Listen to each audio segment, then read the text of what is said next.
Bandeirantes.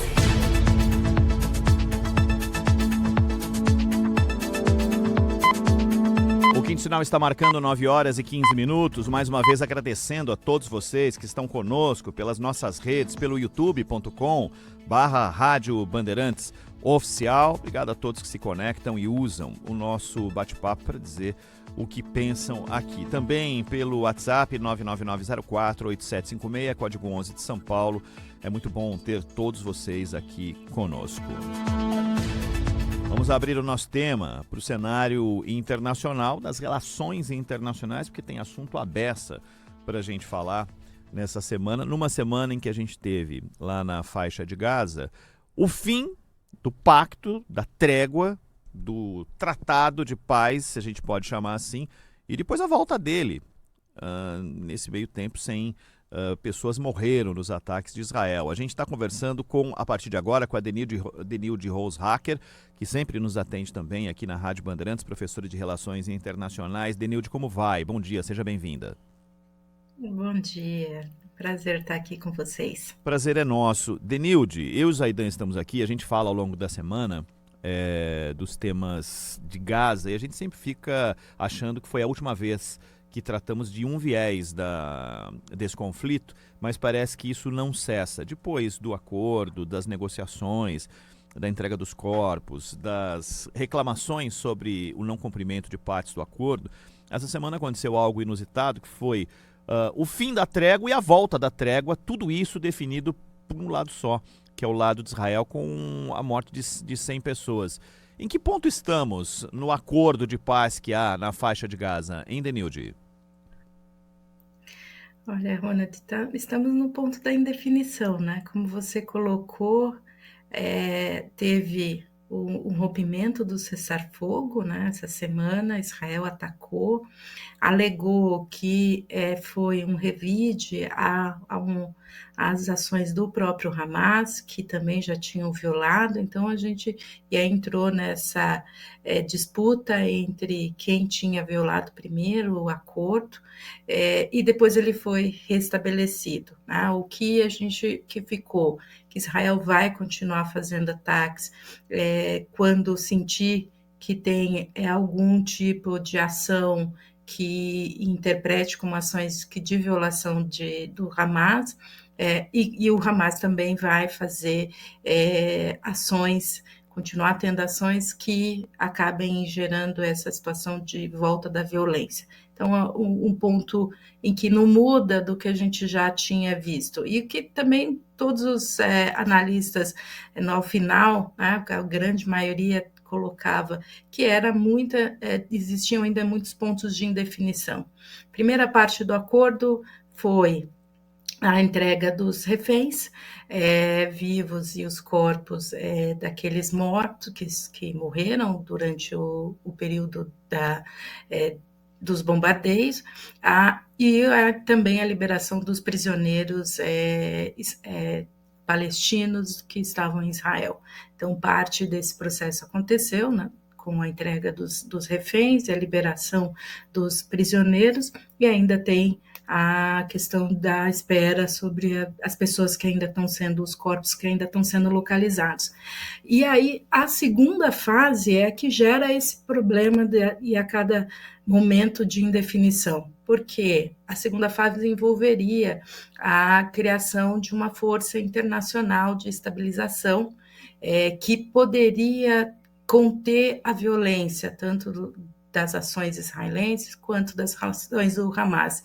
E essa não avançou. Ainda tem muitos pontos de negociação.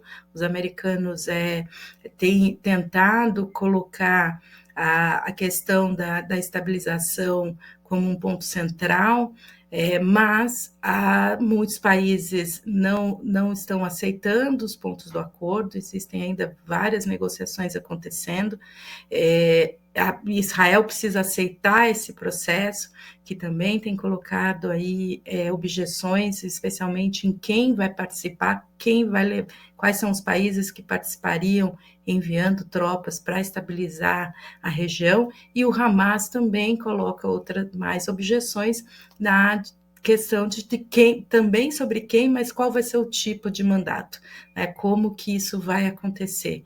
E nesse processo a gente vai ainda ter situações, provavelmente como a gente viu essa semana, em que tenha se aconteçam ainda situações de bombardeio ou até de manutenção da pressão israelense sobre Gaza.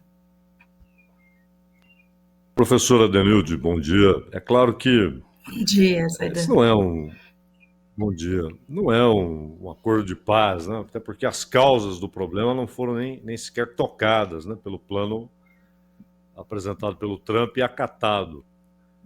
Mas parece claro que nós temos de novo a construção de uma situação crítica, né? Com novas crises, com novos ataques.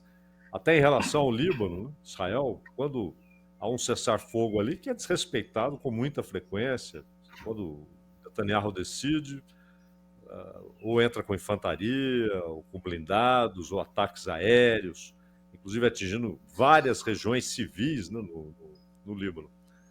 E em Gaza, provavelmente, a coisa continuará assim. Mas há aquela ideia do Trump ainda muito mal desenvolvida de termos forças internacionais zelando pela segurança na faixa de Gaza. Mas Israel já disse, só participará dessa força quem Israel deixar. Né? Israel terá de concordar que um determinado país faça parte. E aquela péssima ideia de colocar o Tony Blair como uma espécie de governador geral, e quando o Tony Blair é muito mal visto pelos árabes em geral, até pelo papel que ele teve na guerra no Iraque. Você acredita que, infelizmente, inevitavelmente, novas crises já estão sendo plantadas?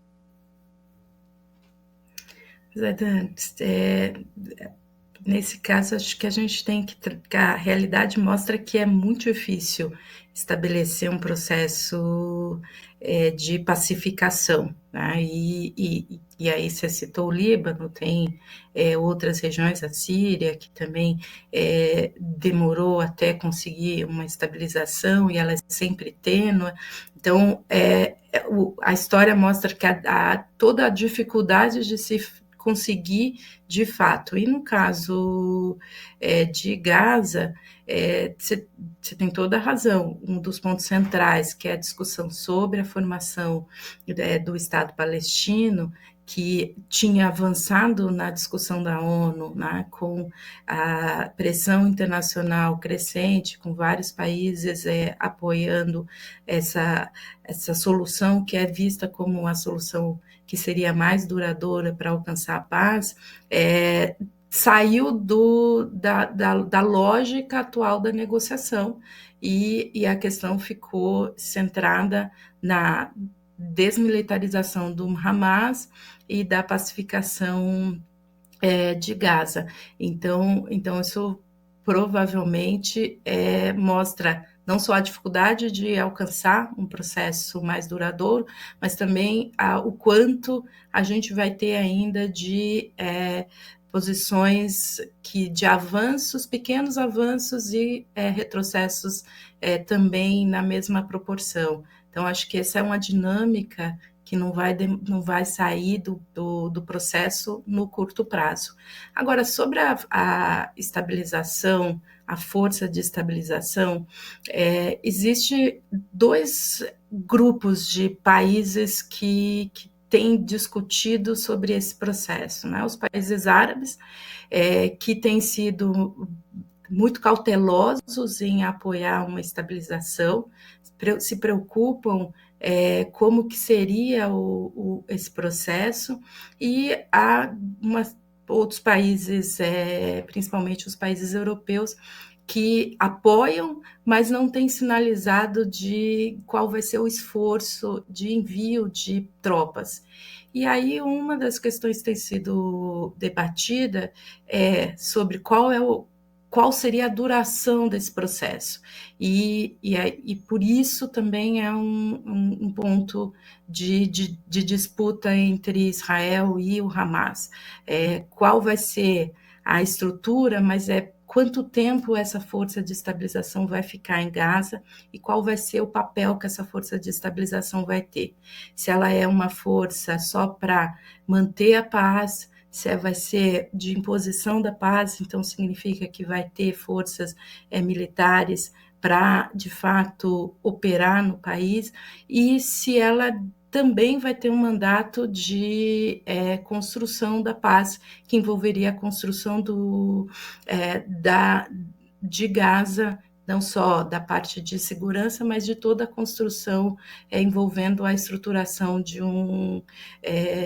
das funções públicas, principalmente habitação, que é um ponto crítico, ajuda humanitária. Então, a complexidade da definição dessa força de paz também envolve a discussão sobre o que se espera que aconteça e, principalmente, quais serão os resultados no longo prazo para a região como um todo.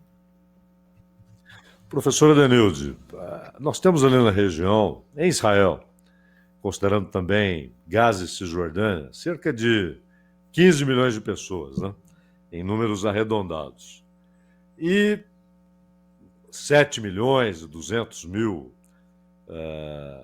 israelitas e 7 milhões e alguma coisa de palestinos, árabes em geral, alguns com cidadania israelense, cerca de 2 milhões e meio, e 5 milhões de pessoas sem cidadania, sem direitos elementares, né, primários de cidadania, na faixa de Gaza e numa região de uma complexidade ímpar, que é a Cisjordânia, com o avanço de 700 mil colonos, muito bem armados, colonos judeus.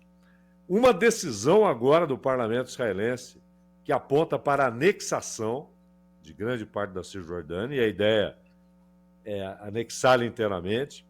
Os países árabes, que são vistos, inclusive, pelos palestinos como indiferentes, quando não, em alguns casos, traidores da causa de Gaza, em relação à Cisjordânia, tem outra perspectiva. Eles não admitem a ideia de anexação da Cisjordânia. E o Trump chegou a prometer que Israel não irá anexar a Cisjordânia, só que esse processo continua avançando no parlamento de Israel. Temos uma questão ainda mais complexa e talvez ainda mais difícil de ser resolvida na Cisjordânia, professora?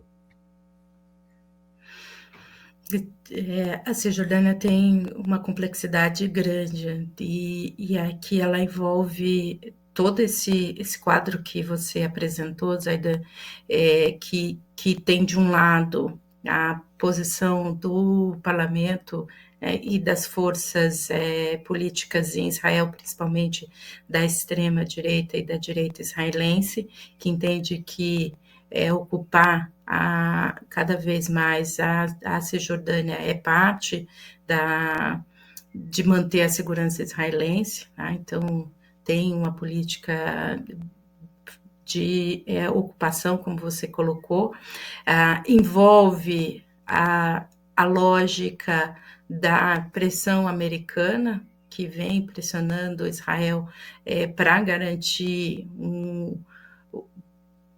a lógica, pelo menos mínima, de definição dos territórios e não expansão, mas envolve também as disputas e o enfraquecimento da autoridade palestina, que esse é um ponto em que depende também da construção de uma autoridade palestina forte, capaz de se reestruturar e conseguir uma consolidação também do seu poder para que isso também avance e tenha uma capacidade de reestruturação da Cisjordânia.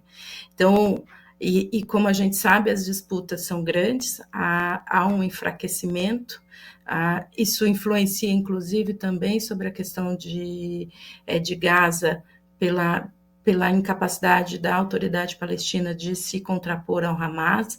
Então, eu diria que essa complexidade ela envolve não só as questões em Israel, mas também a própria questão palestina e da estruturação da lógica de poder entre os palestinos, que também, como todas essas situações, ela tem nuances, aí diferenças e disputas internas que acabam fragilizando ainda mais a posição dos palestinos como um todo.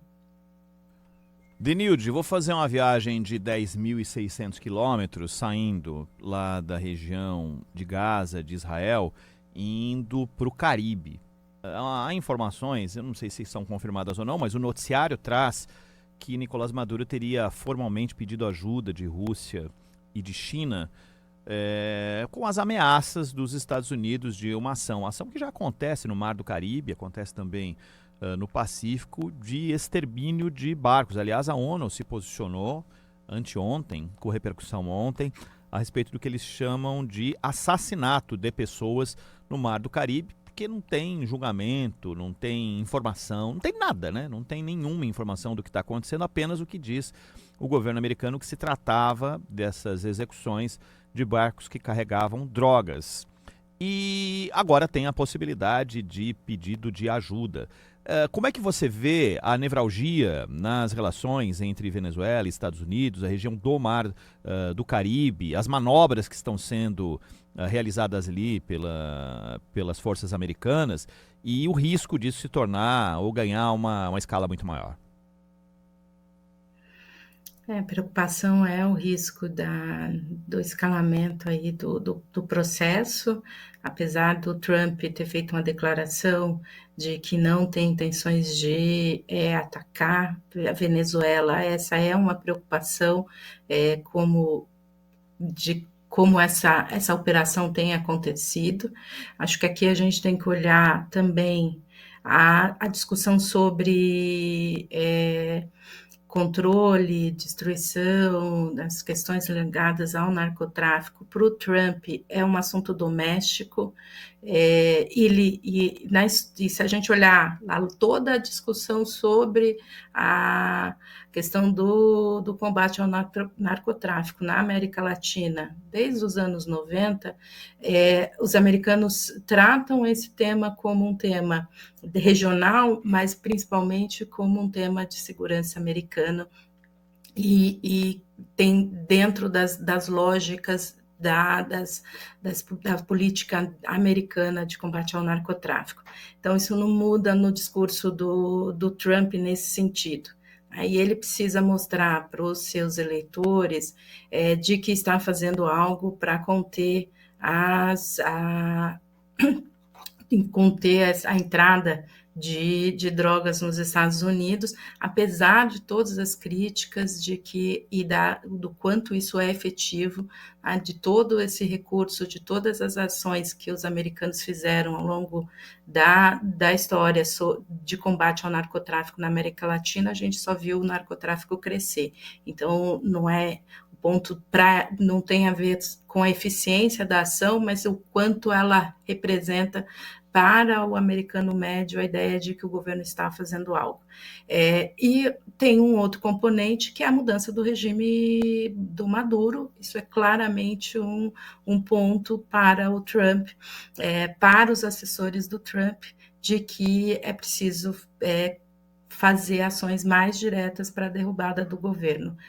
Derrubada do governo do Maduro vai gerar mais instabilidade, vai tornar para o Brasil uma situação bastante preocupante, porque envolve ali a fronteira norte e a gente não sabe qual vai ser os impactos sobre isso. Então, todo o cenário mostra que, sim, esse é o objetivo americano, conter o governo Maduro, e as ações e a quanto isso vai gerar de instabilidade vai depender de qual vai ser a forma que vai acontecer e principalmente o quanto os americanos vão usar de força nesse processo. Professora Denilde, ainda no governo Biden, Laura Richardson, que estava ali no topo do Comando Sul, ela chegou a dizer abertamente que o Brasil deveria reduzir drasticamente sua relação com a China e aumentar consideravelmente a sua relação comercial, econômica e política com os Estados Unidos. Disse isso abertamente. Lamentavelmente, não houve uma resposta firme do governo brasileiro. A embaixada da China em Brasília que se manifestou, dizendo que Laura Richardson não é brasileira nem chinesa, então não tem nada a ver com a relação entre Brasil e China. Naquele mesmo momento, o Milei acertava a concessão de uma parte ali na Patagônia para uma base militar dos Estados Unidos, uma base da Força Naval, é claro. O Trump, ele, logo no começo deste mandato, ele deixou claro que, na visão dele, dos que o apoiam, a América Latina estava sendo perdida pelos Estados Unidos para a China. Ele citou, inclusive com muitas informações falsas, né, a questão do Canal do Panamá, e disse que retomaria o Canal do Panamá, que aquilo é dos americanos, que eles que construíram, aquela coisa toda. E o Panamá teve uma reação na hora, o governo panamenho, uma reação de altivez, mas logo depois fez uma revisão de contratos com a China que controla 2 portos ali, um no Atlântico e um no Pacífico. Mas houve uma revisão de contratos que foi desfavorável à China. E o secretário de guerra, agora voltou a ser chamado de Departamento de Guerra, né? O secretário de guerra, o Reg 7, não teve dúvidas, em uma entrevista, de chamar a América Latina de quintal dos Estados Unidos. E ele falou de uma maneira natural, como se para ele seja uma coisa lógica, não há o que discutir. É o nosso quintal, é a parte anterior aqui do poder dos Estados Unidos. E que o Trump retomaria esse quintal. Essa é a visão. E a China, por sua vez, por outros caminhos, tendo cada vez mais investimentos, fazendo contratos de investimento em infraestrutura, etc. A senhora localiza essa pressão sobre a Venezuela, que tem as maiores reservas conhecidas de petróleo no mundo. É o país que tem as maiores reservas de petróleo no mundo com folga, com sobra. E a pressão sobre a Colômbia, como esses movimentos estão inseridos nessa concepção dos Estados Unidos de retomar a América Latina nesse confronto quase permanente com a China?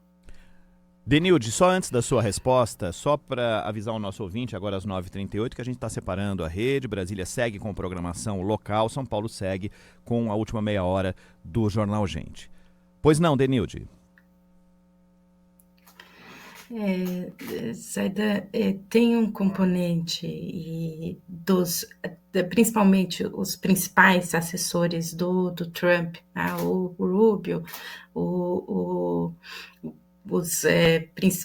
Pentágono em geral, não só o secretário de Defesa, de uma visão de que a principal disputa americana é com a China.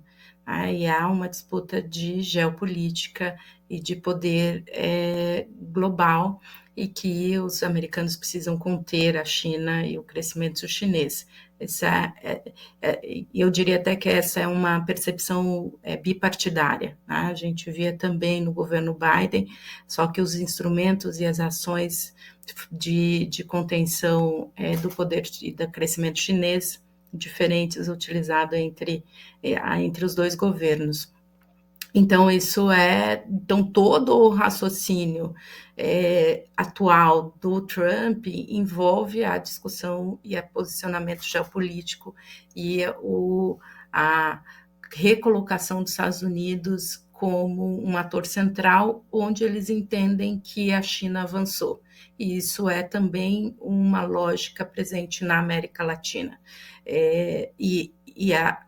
numa volta, né, o que a gente pode chamar até de uma nova política e uma colocação de imperialista, aí olhando o histórico das relações hemisféricas como um todo, dentro de uma lógica da doutrina Monroe, como a região é espaço de influência, e aí o uso do quintal americano para dizer ela é a área de influência americana, e qualquer ator externo extra-regional vai ser contido na sua influência. Então, é uma retomada de uma política que a gente viu ela sendo aplicada em diferentes momentos da história da América Latina, e ela tem duas características. Ela tem uma característica de intervencionista, então, intervir nos países e atuar diretamente em frente a governos que os americanos entendem que são contrários à posição americana, e numa ação que chama também, que é a partir do uso de recursos de força. A gente pode dizer, do ponto de vista econômico, as sanções que o Brasil recebeu e outros países também, e o uso das forças militares. Então, essa lógica é uma retomada histórica de uma posição dos Estados Unidos nesse aspecto. E do outro lado, a gente tem, que é novo, uma construção, ou se ela não é nova, ela é uma reformulação também de uma visão sobre o que a América Latina tem que seguir, de dependência dos Estados Unidos, mas também de alinhamento ideológico com os Estados Unidos. E aí Cuba, Venezuela, Colômbia do Petro, são identificados como países que têm visões ideologicamente distintas dos Estados Unidos, e por isso são também parte dessa ameaça. Então, ela tem um componente geopolítico, mas eu diria que tem um componente muito claro das questões ideológicas hoje, de pressionar governos que visto como não alinhados, e aí os governos de esquerda sofrem mais essa posição do que os governos de centro ou de direita.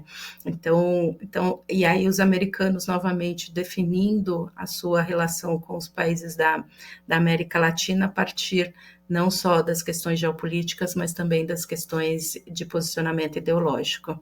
E se a gente olhar para o México, o México tem feito uma ação de cooperação nas questões do narcotráfico, mas tem sido muito contundente em não permitir que os americanos influenciem diretamente as ações e tenham políticas mais intervencionistas.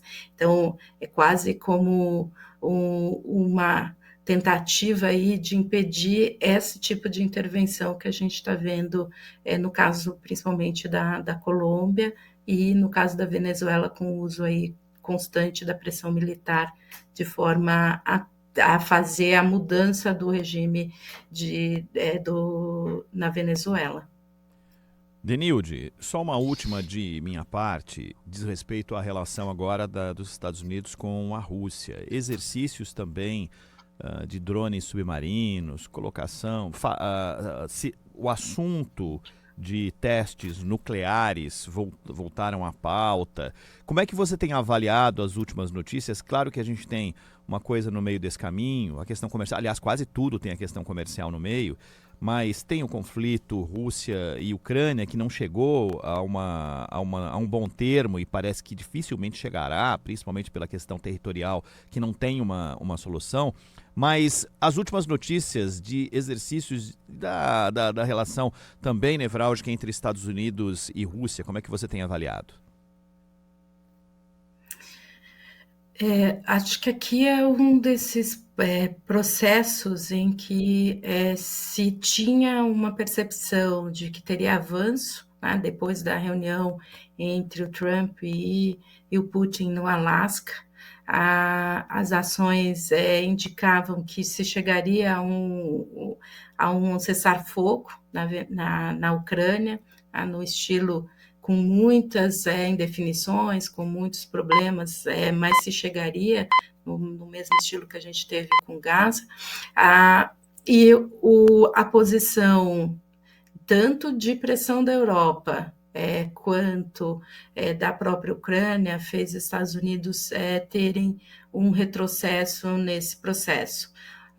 E as ofensivas do Putin ampliaram as desconfianças sobre o que de fato seria alcançado e o que seria depois implementado nas ações e nos acordos que estavam sendo definidos. Então, isso tornou novamente, gerou aí uma situação de distanciamento. O Trump mudou o discurso, passou a ter um discurso mais duro com relação à Rússia, teve o retorno das sanções, ampliando as sanções com relação ao petróleo russo.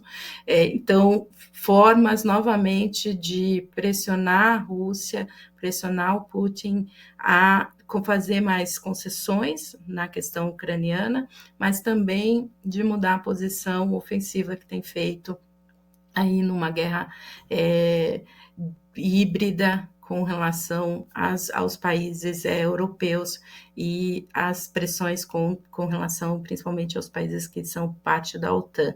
Então, o jogo estratégico voltou muitas casas, a gente tem aí de novo uma pressão, e essa semana com do discurso do Trump, indicando que autorizou o Pentágono a voltar a ter testes nucleares, torna a situação ainda mais crônica. Eu acho que hoje é um dos pontos, do ponto de vista geopolítico, mais críticos, porque se houver de novo um rompimento na questão do acordo, dos acordos, a lógica dos acordos nucleares que foram alcançados aí ao longo da história, a gente entra num nível de instabilidade muito forte. Então, é um ponto de preocupação. A Rússia e China se posicionaram e o Putin também já colocou que se Estados Unidos voltar a ter uma ação de fato em voltar aos testes nucleares, a Rússia também vai romper e sai do acordo e volta a também fazer ações nessa área. Então, torna o sistema internacional ainda mais tenso e a lógica de instabilidade aumenta bastante e se torna mais preocupante se isso de fato avançar. Denilde, uma última questão, professor Denilde, voltando à América Latina e considerando os aspectos que você abordou, geopolítico, econômico e também ideológico. E considerando que, no caso da consideração geopolítica e econômica, entram os minerais críticos, não só terras raras, mas o lítio, que a Bolívia tem, que o Chile tem, que a Argentina tem, o petróleo. Nesse cenário, você acredita que, inevitavelmente, Brasil e Estados Unidos caminham para um acordo? E você vê algum risco de o Brasil fazer concessões exageradas nessas negociações? Olha, eu acho que a gente avançou bastante, Zaidan, na negociação. E essa negociação ela avançou no sentido de ter colocado as questões econômicas. Acho que isso foi um ponto importante. O Brasil conseguiu deslocar a discussão que estava num campo político e ideológico bastante elevado para uma discussão técnica e comercial. Então, acho que esse é um mérito aí do processo, a pressão do setor empresarial, as ações de lobby que o governo brasileiro vem fazendo, a própria ação do Itamaraty e do MIDIC, acho que uma confluência aí de fatores conseguiu fazer e reverter esse processo. Que era de cada vez mais de confrontação, e a posição americana não era muito diferente do que a posição que o Trump vem fazendo de pressão na própria Colômbia, né? Em termos do uso da retórica, das ações de punição, de intervenções diretas na política e nas ações e nas instituições colombianas, o rompimento do acordo de comércio. Então, a gente caminhava também para estar na mesma categoria. E acho que a gente mudou de categoria em termos da percepção americana, né? Não só pela discussão da lógica que o Brasil está dando para essa discussão, mas também porque a gente sinalizou a nossa importância estratégica na região e as questões estratégicas, como ser um país que tem aí uma das maiores reservas de minerais raros. Então, nos colocou num outro patamar de negociação. A gente tem um grau de imprevisibilidade muito grande nas negociações americanas, então isso sempre é um ponto que tem que ser colocado e ser parte da nossa análise. Agora, se a gente olha efetivamente o que o Brasil pode conceder, eu acho que a gente pode olhar para alguns acordos que foram assinados nos Estados Unidos recentemente.